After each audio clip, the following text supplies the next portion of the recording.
Two of the three main leaders of the armed attack at the Katong military post were this morning apprehended. According to a press release issued from the Gambia National Army headquarters this evening, the 22nd movement at Tuba Kuta village, Jaite, Alhaji Bojang and Momodu Drame came across the two rebels, ex-Lieutenant Lamin Jaju and ex-Second Lieutenant Lamin Jame, alias LF Jame, seeking humanitarian assistance. They then immediately informed two police officers, Corporal Tamsir Ba and Sergeant Landim Bojang of Brikama, who helped them to arrest the rebels. The release also states that at the time of the arrest, a Gambia National Army mobile patrol led by Second Lieutenant Omar M. Dabo was within the area. He immediately took the rebels to Yundu military barracks for interrogation. It was told that Second Lieutenant Aliu Bang was arrested a few hours after yesterday's attack. A fourth rebel, Alaji Juv, alias Sheikh Cham or Sa Jakal, is still at large. The release also notes that all their arms and ammunition have been recovered. Meanwhile, the armed and security forces have mounted a vigorous search for the fourth rebel. The public is urged to cooperate in providing information leading to the arrest and prosecution of fourth rebel Alaji Juv. The release also assures the public that the situation is under control. Meanwhile, the Gambian leader yesterday paid a visit to the injured Gambia National Army soldiers at the Royal Victoria Hospital. Stay tuned for a short break. Good afternoon, ladies and gentlemen. First and foremost, I wish to welcome you all here on behalf of the Commander of the Gambian Armed Forces, Colonel Babukar Jatta, the staff officers of this headquarters, on my own behalf and behalf of all the GNA soldiers, for this press conference we are giving in respect of the incident that took place, the unfortunate incident that took place at Katong last Monday.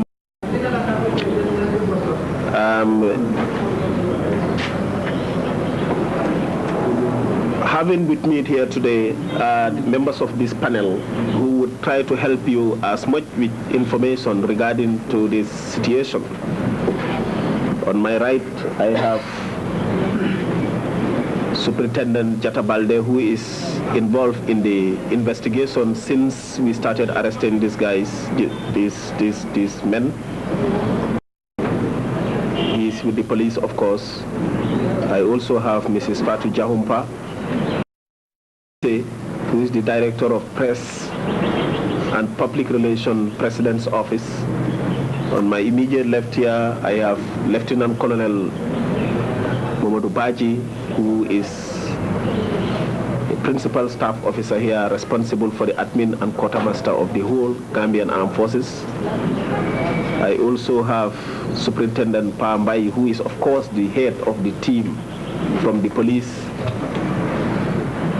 We have my relation officer here, Lieutenant Bunja Dabo, and Sergeant Jase is officer in charge of the military police of the Gambia National Army, now also on this investigation.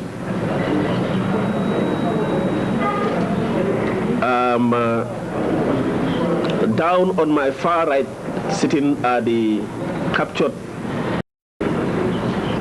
men who launched this attack, and from the left going to the right you have former Second Lieutenant, ex-Second Lieutenant Lamin Jame, LF Jame, followed by former Lieutenant Ba, Aliu Ba, and former Lieutenant Lamin Jaju. They were all part of the Gambia National Army and fled the country after the abortive 11 November. And they were in Casamas. So, as you may know already, it's already all over the country.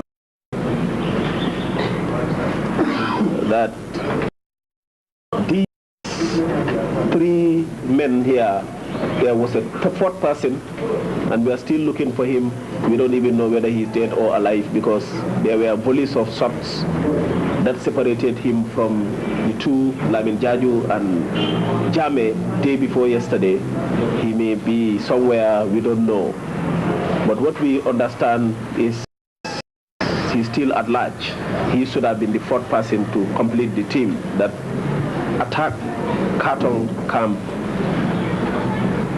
Monday morning. It was around 2 a.m. when they came to the camp to be soldiers of the Gambia National Army, of their intonation, their language, and surprise our men. They had their own arms. Of course, at one time they were denying that they had no arms at all. But later on, when after the post-mortem of one of our soldiers who were killed, this bullet was found on his back, which is a caliber not existing in our inventory. Realized that definitely they were lying to us when they said they had no arms. And when we asked them, they said yes, they had their own arms. But the impression they were trying to give in the beginning was that they came bare-handed and used their black magic power and fought their way and captured arms from our barracks. However, when they came to the barracks, we have our own contingency plan since our to ensure that every time we are attacked, whatever may be the consequence, we will not die. And that is what we applied in Katong. We don't want to go into the details about it because it may compromise some of our security arrangements. That's why when they attacked Katong, there were no suffered as such. And moreover, we ensure also that our has weapons every time the camp is occupied by any type of bad people. You know, in what Katong looks like, it is a small outpost used primarily to look out for Yundum. Is like a tentacle for Yundum, a small mini post that looks out for Yundum, because Yundum is the nucleus. So we don't even expect too much of resistance when Katong is hit, because it is not tactical. But the fact of the matter is that barely about 15 minutes was hit. We are in the picture, and our contingencies were in place, and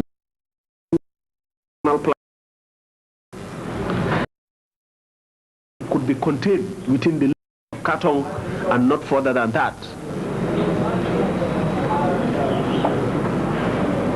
I like when they, in fact, were very sound after assaulting Katong, and that there were no casualties, that the soldiers were nowhere to be seen. They should have really ensured holding it first before even thinking about coming towards Banjo. But they did this mistake because they don't know probably what to do. And moreover, I spoke to them. They told me that at that time we got some of them that they are short, even make them disappear. 20 men on this side, 20 men on that side, no bullet can. So part of African problems You know, I think it's a major problem for Africa, which we have to outgrow. Otherwise, we run into adventures like this. However, on the day, another bad thing they really did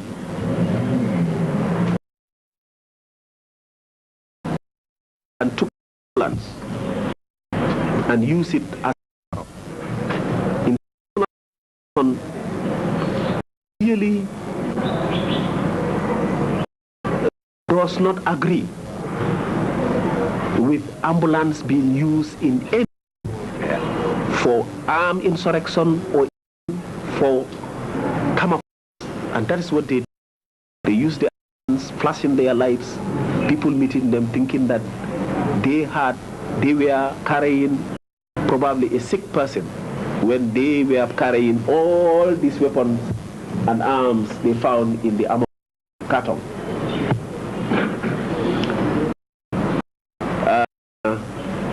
But again, as I said, Gambians are sleeping. Be rest assured that the Gambian National Army is constantly on patrol and everywhere in this country.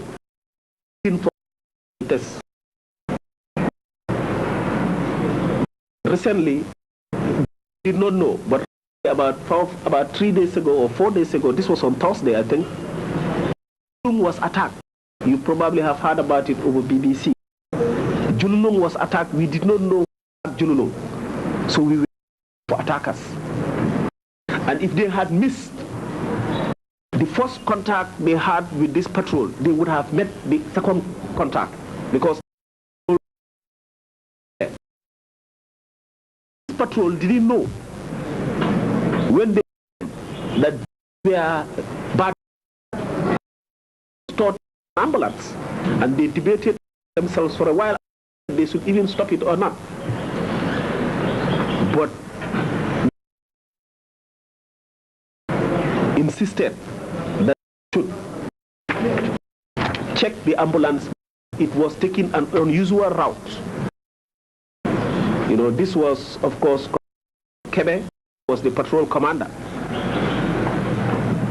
So they went down, they came close, and the ambulance stopped. They alighted to go and examine what was on the ambulance, or in the ambulance. That is when they opened fire on these chaps.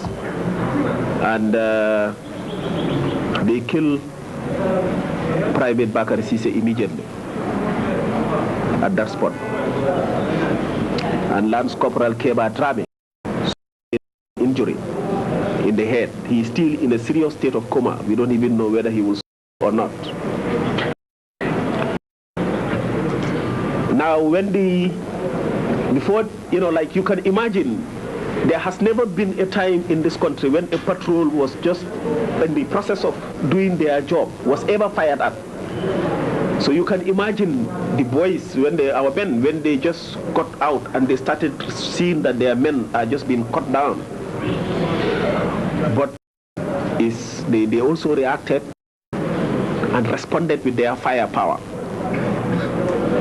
And I think that is when first time they realized that they were not supernatural human beings, because they sustained injuries, which to their shock has broken all the myth and belief they had that these jujus will prevent from.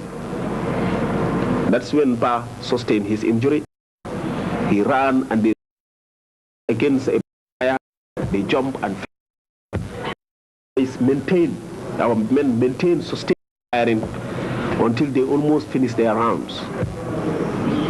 But realizing that they had casualties, they collected them, put them in their vehicle, and drove back to Berkama. You know, by then we were, of course, all in Yundum, and that's when we got the information that the patrol was hit. We mobilized and moved to the location. But no sooner had these people left, they came and picked the ambulance. Now continue the launching, but to run away for their lives. They've been by their supernatural powers. We went to the And when we came, took our strategy, our tactical positions, we combed the area and we found bars with blood. That is when we knew. Up to that, we didn't know who were attacking us. When we, for the first time, realized the people who attacked us.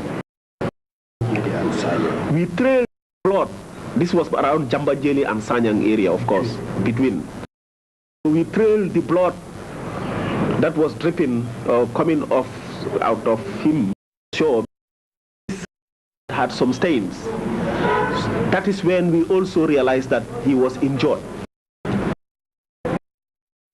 Trail him because quantity of blood could tell us that the injury is so bad that sooner rather than later he will lose a lot of force or energy to move further. So we kept on the trail, of course, to get him. We were only targeting him because we saw his ID card passing, and we went and found out that they abandoned the vehicle. This is the ambulance now. And they are told that they had another vehicle, a private car, sorry, a vehicle, whom they forced to take them to Gunjur N. And on their way to Gunjur, they saw another vehicle following them, and you know they just jumped out and ran into the bar. Could not make it, so he straight into a garden. He was the villagers, of course, are always cooperative. Handed him over, and then we driving him towards Banjul. We wanted to know why they were doing this. They were intense to seize Yundum barracks and negotiate. Negotiate for, I don't know. However, I feel supernatural. They had told the captives they got at Yundu that they was to go to the State House and take over the State House. I don't know how they were going to do that. But these are guys who may not be telling us too much of the truth, because he is the same Bar who told us no weapon until he came with the story of one of their men had a pistol.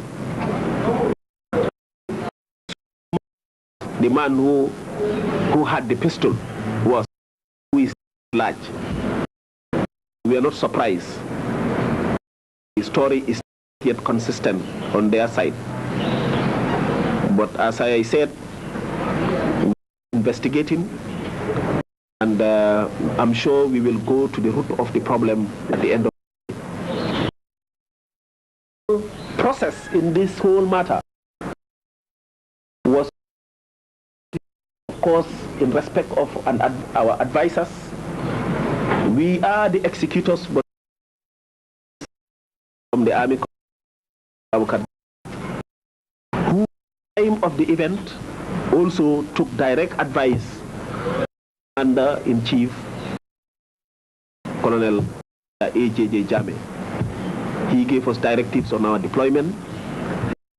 They were well applied. Definitely everything we did went according to how we expected it. All key points that expected them to exit through, we made sure that men were deployed. And day before yesterday, as a matter of fact, the two of them ran into these units, back into the bush together with this site.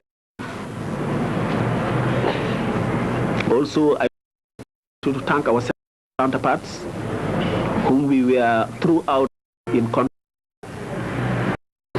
And yesterday we had a session with them, with their armed forces, and we made a link on patrol both borders to deal. As I started, when I started Luxon, I made mention of the fact that in one of the police barracks there called the Sheriff, they are the Red. We were aware of the presence there, but as I said, we never thought these guys were going to be threats anymore. But we are with the intention that nature will its own course, forgive and forget. You recall that the APRC has adopted since transition came to us.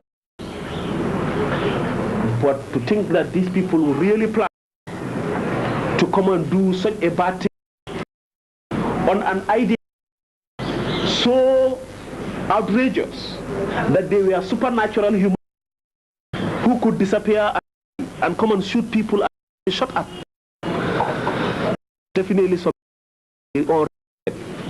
If we had known that, we could have asked for them easily and had they kept under control. But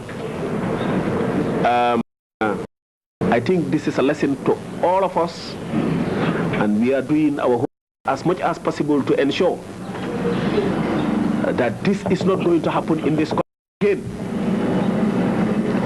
But most important of all is the fact that this country will prove to the world that not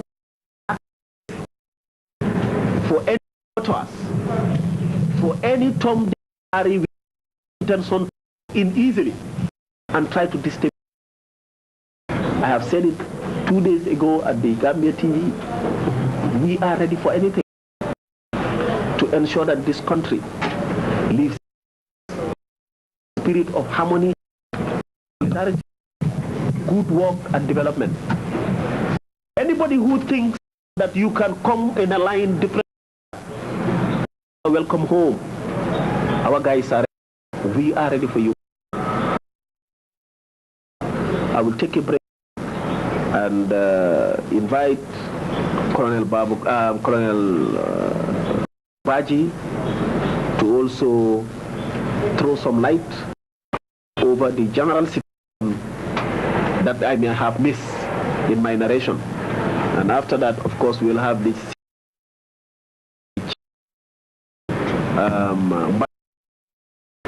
to give all details how their investigation is going on with, of course, Superintendent Jatabalde.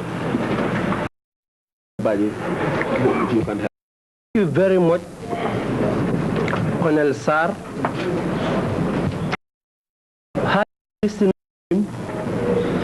He has almost covered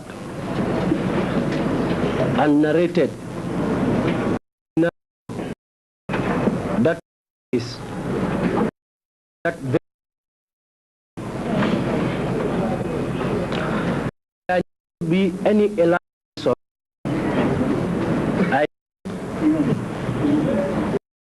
I would want at this highlight few points and extend our thanks and gratitude for some of our friends and good reasons. The asset have been on tirelessly giving their contribution, helping us until today. Like when this thing happened, maybe it will come to your questions. Concerned citizens have been asking us about some contingent plans because it came as a blast of them, knowing fully well that it was only 8 months we had one of our sorrowful incidents. Now we are talking of another unfortunate incident. My answer to most of those questions are simple. Colonel Sal has rightly trying to give all our contingent plans here would really jeopardize our security plans and our situation. But some of them had narrowly looked at it from the perspective of not a well-constructed Katong. But he has claimed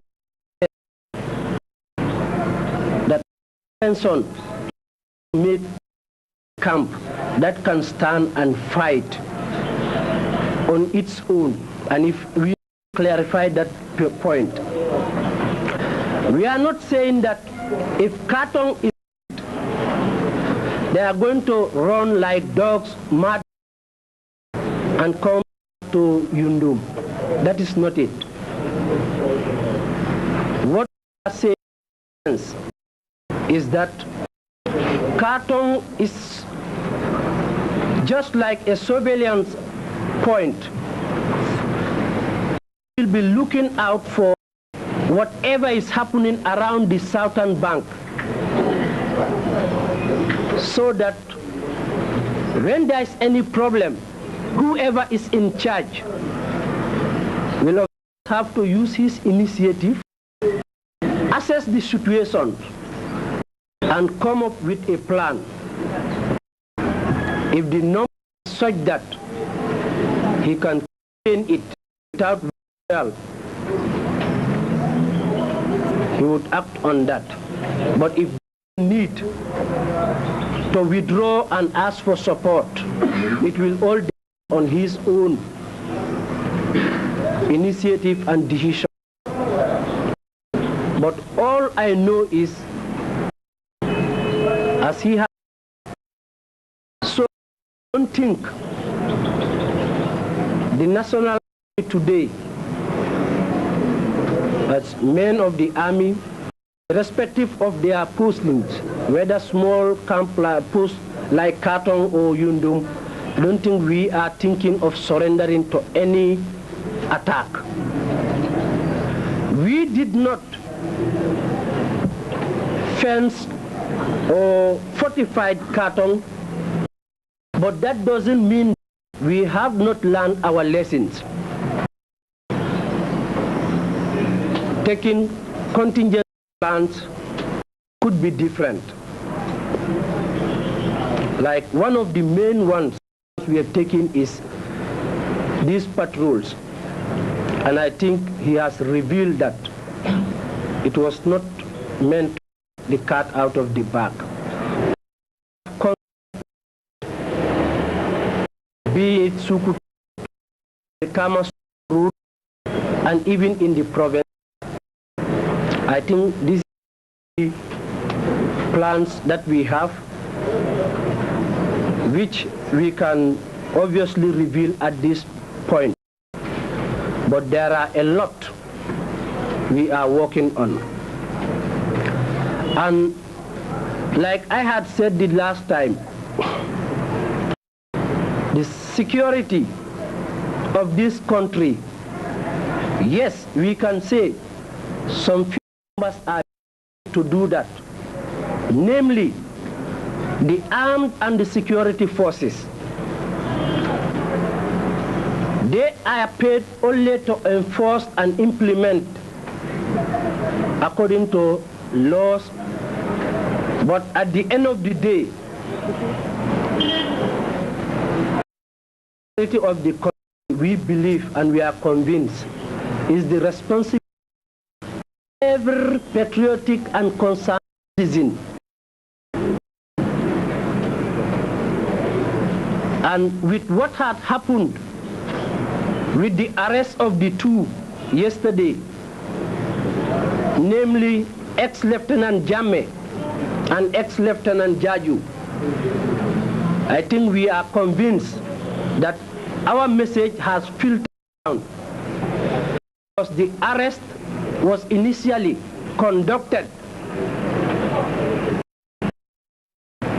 by civilians, July 22nd members, and patriotic citizens for that matter. So on that note, I think we will thank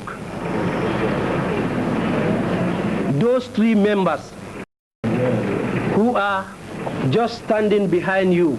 Alaji Futa, Lamin Jaite, and Momame. Of course, they all come from the same. They've done a good job. I think not only the members of the armed and the security force, but the population at large owes them, I think, an obligation, and we are all grateful for the good job they have done. That should be emulated by every good citizen. Coming back to the attackers, like Lieutenant Colonel Sarr has rightly stated, I don't think we are anymore in this dream world where one should follow his tactics, rational and logical thinking, and adopt the Rambo style.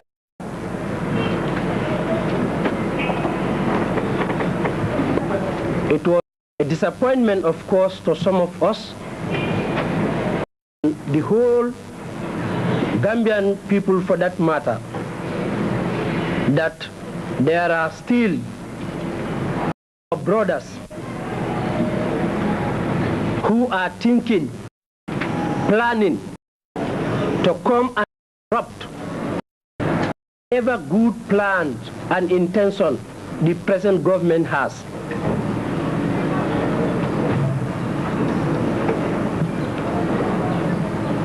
At this juncture, since we would be expecting questions from the floor, I would not want to labor too much, because by the time you bombard your questions, I think most of the issues that should be part of the narration will come up. Before handing over the mic, I think we also need to, again, recognize the good contributions from our sister forces, that is the Gambia Police Force, Prisons Department, the NIA, who have also given their concerted efforts in trying to make sure that this whole operation was a success. So I would thank you for your attention, and we'll be back during the question and answer time. Thank you very much. Thank you very much. Baji, thank you very much. I guess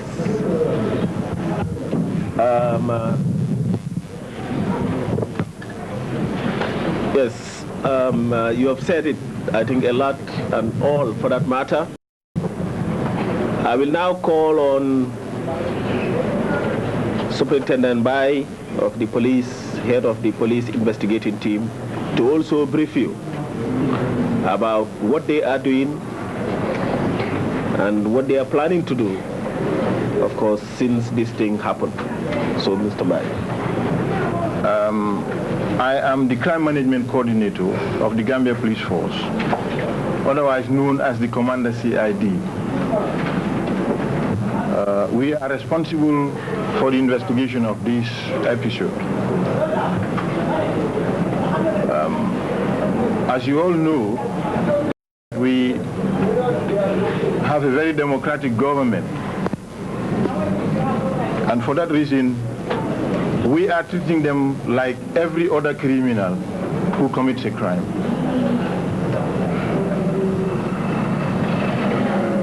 And for that matter, we are asked to investigate with a view to gather evidence, facts, can definitely substantiate charges that may be preferred against them.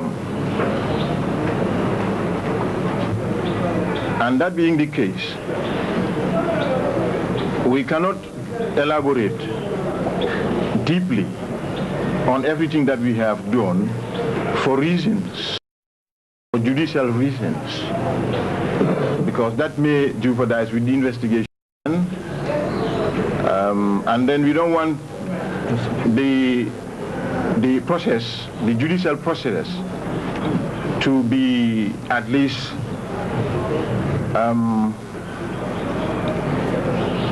prejudicial. We don't want that.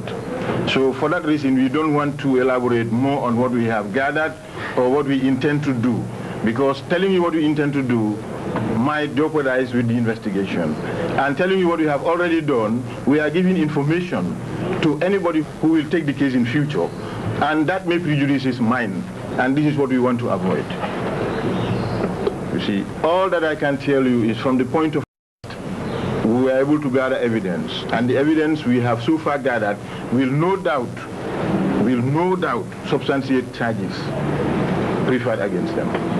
And this is all I have to say. If you have any questions to ask, if you ask, if these are questions that we can answer and will not cause anything, we will answer your questions. If not, we will no doubt tell you that, well, sorry, I won't answer these questions, to avoid certain things. This is all I can say. It's good that you have made your position known and clear to everybody. Before inviting questions from the press, of course, I would want to invite our special press lady from the President's office just to throw some few words of, I think, thanks or appreciation to people. Thank you very much, Lieutenant Colonel Sal, leader of the press briefing this afternoon, and with your partner, Lieutenant Colonel Baji, and members of the police department investigating team. Good afternoon, fellow colleagues. This is not my domain. I should not have said anything, but since I am given the opportunity, I just want to thank, on behalf of His Excellency the President, who is the Commander-in-Chief of the Gambia Armed Forces, the three patriotic youths that we already saw here, who are members of the July 22nd, which is a branch of the API party, which is the ruling party of this country, who have done a very good job. I would like to thank them very much from the bottom of my heart on behalf of His Excellency the President, retired Colonel Eliaya AJJ Jame. They are very patriotic youths and Gambians in that matter, and I hope other Gambians will emulate their example, and I hope others too will try to help. So I would like to thank them, and I hope that my colleagues would carry on the message, since they have to sell their papers, that these are patriotic Gambian youths that need to be emulated. So once again, I thank you very much on behalf of His Excellency, the President. Thank you. Thank you. Now we come to the time. I think you are relatively a little many here today. We have limited time. I think you can allow one another time to ask questions. I don't think it would be right for one person to ask about 4 or 5 questions when there are still few other out there. I have just questions. But before those 2 questions, I think what you have said earlier, just before you started your speech, that some of us should not elaborate questions on certain investigations that are on. Well, that's something that probably it has something to do with your job. But let me just remind you, it would be equally fair to us, the journalists, to help certain questioning in helping in your investigations. But that is beyond us. Anyway, my first question is, it goes to you, and then my second questions might go to Pambai and probably one of the captives. During the last, as you have said, 8 months ago, we were all gathered here. You know, a similar thing happened. These people were taken on trial.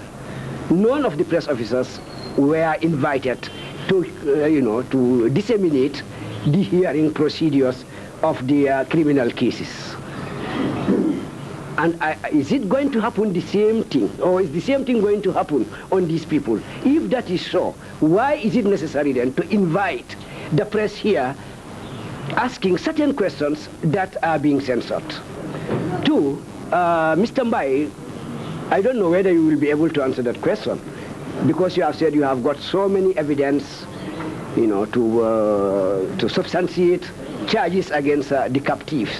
Now, through your evidence, which every Gambian is of course interested in, did they tell you what type of government they would establish in this country? Because we just have a democratic and constitutional government that was established not quite a year ago. And it would have given them time, more than a year or two, at least to assess that government, whether it was good or bad. But they didn't do it. Were they power hungry? Did they tell you what type of a government they were going to establish?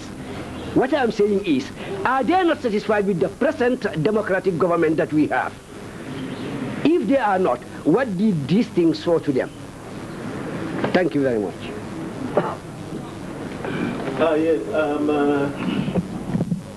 Well, I think even the second question is part of our question to to answer. For the first question, that's purely Supreme Court decision to have this court of, I think, in camera. And I think legal procedures normally allow prosecutors to apply for certain things like that. And it is the Supreme Court that grant it or disallow it. So I'm not sure whether this is the right place to ask that question. But if you are really interested in knowing why that happened, I think the Justice Ministry or the Supreme Court can tell you more about that. But definitely we are not to be blamed for that. The military operation is completely different from the legal operation over there. So I don't know whether that will answer your question right, but I think that is one place. You see, hold on. Court proceedings can be done open. It can also be done in camera. And in very many cases, where a court proceedings is done in camera, it normally involves a juvenile or a case for which doing it in camera is absolutely necessary for security reasons. And as far as the case of that other one is concerned, it was done in camera for purely security reasons. That was all.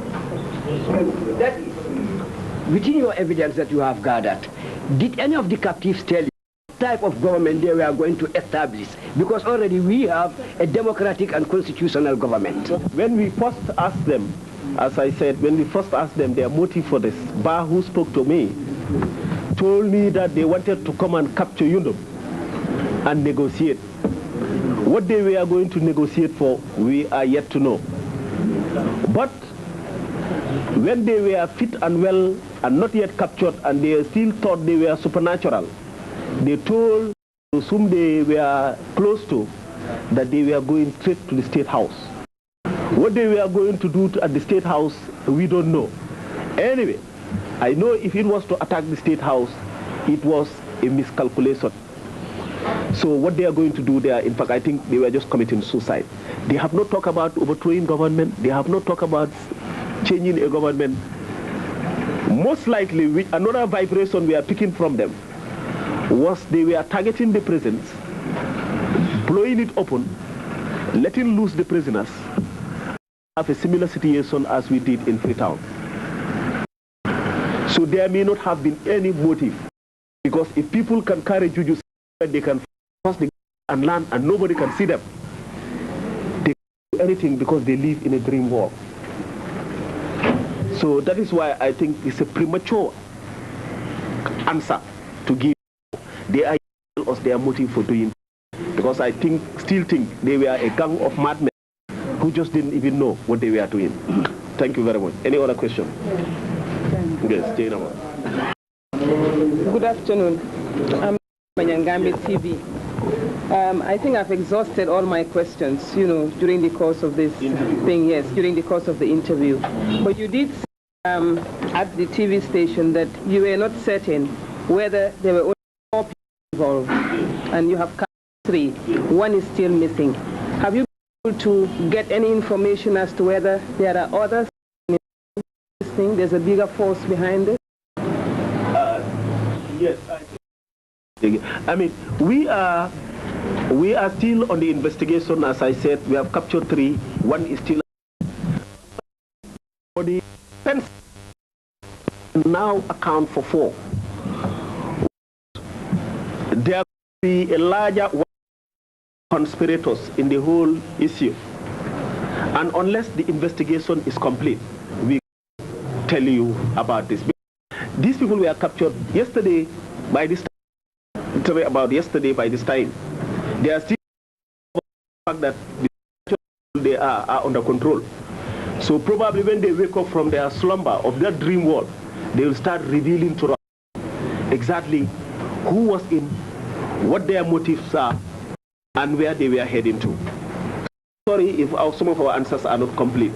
The essence of all this press briefing is to really show the world that the leaders, ring leaders, who were involved in this attack are now under control, and we are back on our normal footing. So allow us time until we get. Yes. What's the name of this guy? Yes. Bunja. You are Bunja? Yes, Bunja Ture, Gambia Delhi. Yes. Colonel Sir, unlike the other press briefing, the culprits were to at least say their mind. So, unlike this one, why is it not allowed for us to know their intention or their from the horse's mouth? Yes, today I want to say that because they lie a lot. Imagine that they kill people and tell anybody. So even if they tell you today that this is what we were doing, in fact they have given us different versions of what they want. So this is why we want you to allow us to get deeply into them. I think the essence of their presence here is for you to know that they are here alive and well, because already there have been rumors at them, but they are here with us, live and well, and we have just started our investigation. Making them talk here is not going to help us much. All right? Yes. Next one. Good afternoon. Fatigo from Gambia Television. Mr. Sir, I would like to say that these people told you that, about the number of ex-Gambian soldiers who are in the Groupement d'Intervention Mobile, the JMI. Yes, they told us there are only 3 there. But the 4th one, who was not part of the JMI, who was not part of them, is 3 were living there. This is what they said. It has been confirmed by a Senegalese officer whom you saw here before the interview started. I don't know whether you were aware of his presence. He came and he confirmed that even somebody did fast at this same place, at the JMI in Ziguinchor. Have you informed that they are coming to inform anybody when they were in Katong, they sleep quietly, and as I said, when they think they were disappearing with all these jujus, and they came by the back way. We have seen where they crossed. We have gone up to where they crossed and came to the Gambia and attacked the camp. Did they tell you how many of them involved in this? Yes, they said they are 4. Those who were in JMI, I mean, in itself. Well, they are saying that they are the only 4 involved. Gambians. Yes, but we still have men in Casamas who were involved in the 11. Okay, that's my question. Where all those guys from the 11 November attempted coup are involved in this case, because they might maybe 2 or 3 groups. The one will come first and the next, I don't wish that, but the next will come later. Okay. But I can assure you that we will get them all. We will get them all. Thank you. Okay, if I can help him here to satisfy your urge as to where the 4th person is residing. From the investigation reports, we have it confirmed that Sajakal is staying in a village called Katak. It's a border village just behind Katong. I understand he's been there for some time, and with other members, friends who took part in the 11th November aborted coup d'etat. See, we are not sure of names, but from confirmed sources, we were informed that Jakal lives or stays in that village. It is not far from Katong. Now I would like Mr. Sarr to clarify where Jululu is, because maybe some of our colleagues here don't know where Jululu is, because you said in your intervention that Jululu was attacked some time ago, and you were not aware of it. Jululu is a border village in the Casamas area, not very far. It's about 30 kilometers from our border with Gambia. From Jiboro. So it is not very far from our location. Definitely for Juf, yesterday, in fact, our men with the Senegalese contingent that was deployed to comb their border to look for them met with our patrol, and they went up to the village where this Juf was staying, and they found out that the man who was lodging him ran to the Gambia the previous day. He was in Katong. This morning he was traced at Latrikunda, and they went to his house and they found that he ran away, but all his luggage are there. So, you know, whatever it is, we will try and finish the story once and for all. Camp that they were living in, they knew about it. Now, the Senegalese did not know when these chaps were leaving. In fact, they paid for their fares at the garage in Siganshore and told the driver that he can pick them further down the road after the checkpoint. My first question concerns those who were involved in the November 11 incident and escape from the Gambia. I would like to know how many are still at large, and especially in the Senegal. That's the first question. Do I proceed to the second? Okay. Well, my second question concerns what you actually said, that in fact there was consideration being given as to whether to grant amnesty to those who were involved in the November 11 incident. And I would like to know whether that is still a matter being considered. And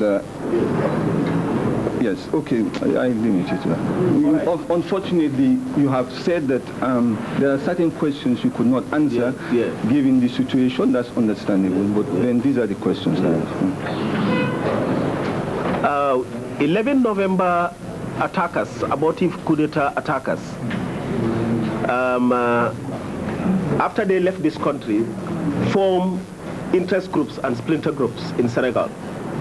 Some when they are purely on refugee status and ask for international assistance to go out of Senegal. And I'm made to understand that 5 of them were granted asylum in America, and they are now living in the USA. There are 7 of them, of course, including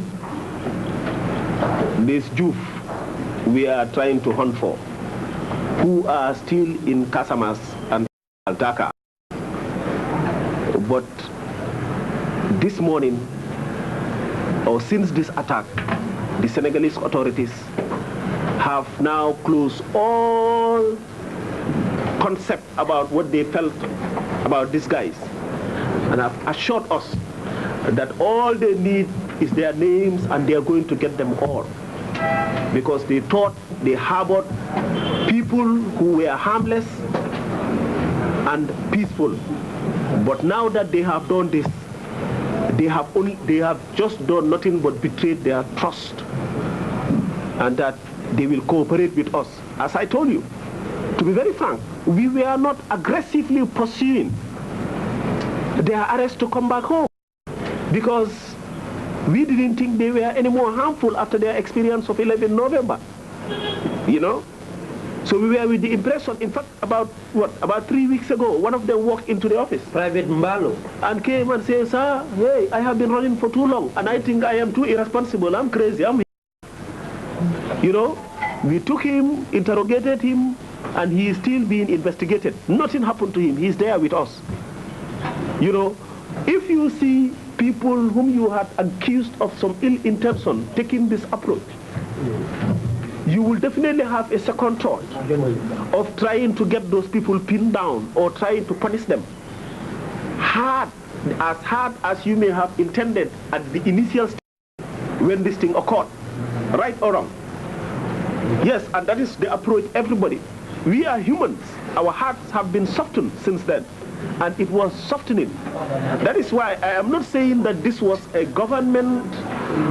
necessarily a government decision or plan to give them amnesty, but at our level, we were considering the possibility of recommending for an amnesty for these people to come back home and just live with their families. But with this type of behavior from them, definitely it is a situation we are going to reassess. It is too premature for me to tell you whether we are still considering that amnesty trail, but we will reassess the position of these people in the wake of this event that took place recently. I hope that has satisfied your question. Thank you. Ibrahim? Silla. Yeah. Mrs. also paid tribute to His Excellency President Jammeh and members of the erstwhile AFPRC government for such an achievement. Other speakers included the Director General of the Gambia Civil Aviation Authority, Mr. Mamse Jallo, the contractors, Mr. Amadou Samba, Chairman of Gamsen Construction Company, and Mr. Per Kujabi, the architect. As President Jammeh declared the terminal building opened, he was taking on a conducted tour of the building. The edifice cost $100 million. It is 23 meters high with 9,000 square meters of space fully equipped and an additional 3,000 square meters reserved for future expansion. The departure lounge has sitting space for 350 passengers. The building also holds an enviable VIP lounge and a first-class passenger lounge. The architect described this project as his best.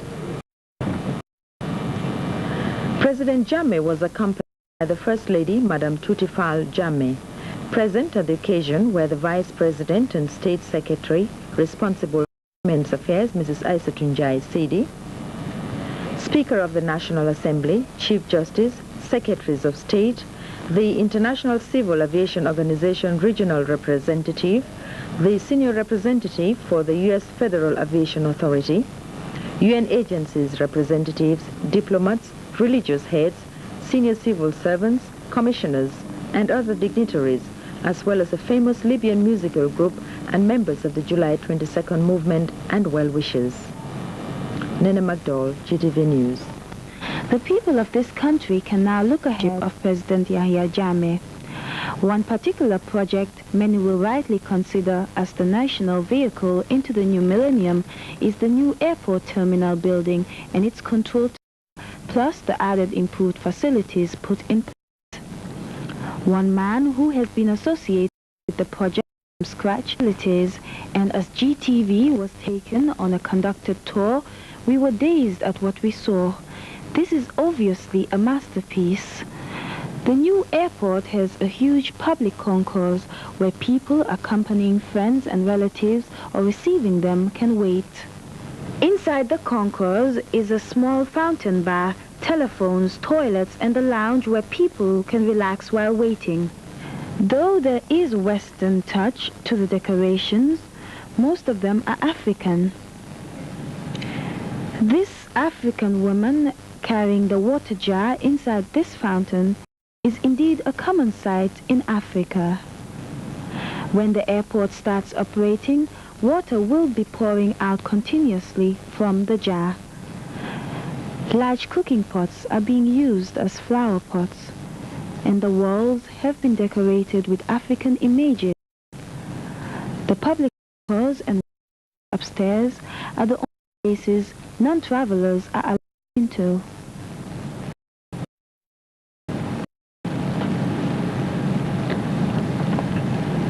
From there we went into the check-in area. This is where passengers traveling out of the country can check in their luggage. From there we passed through immigration and onto the hand luggage screening area. This is our hand luggage checking area, and our duty and responsibility